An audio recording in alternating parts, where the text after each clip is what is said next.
Welcome to today's SeafoodNews.com video, sponsored by the Alaska Seafood Marketing Institute.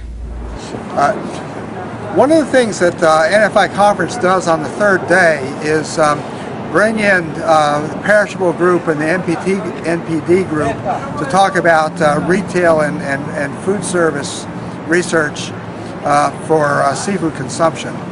And this morning the Perishable group was talking about some of the various seafood commodities and whether their sales were up or down at retail. And she broke down the retail into various segments. And two of the things that stood out were a big increase in crab sales at retail over the past 52 weeks, a moderate increase in lobster tails over the past 50, American lobster live and tails, and also shrimp.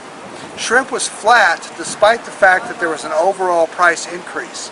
And the fact that shrimp consumption did not fall at the same time that the price was going up, according to this Perishable group data, is a pretty significant sign, we think.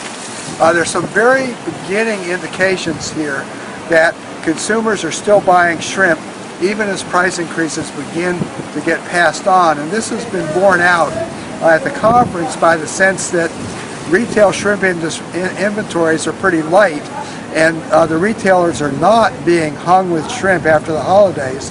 And in fact, a number of the shrimp sellers say that January so far has been a pretty good month for orders, and this is a very positive sign. We hope it will continue all through Lent, but we don't know. The other thing that came out on the retail side was that seafood is sold much more in the traditional grocery format than in many of the new formats like the convenience stores and the drugstores and sort of the small format stores that are taking a bigger share of the food dollar.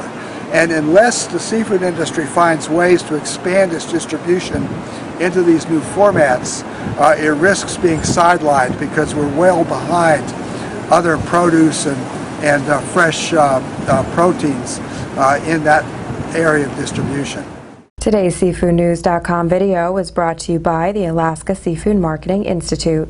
Alaska has been protecting wild and sustainable seafood for generations and adheres to the most recognized and internationally accepted set of guidelines written by the United Nations Food and Agriculture Organization.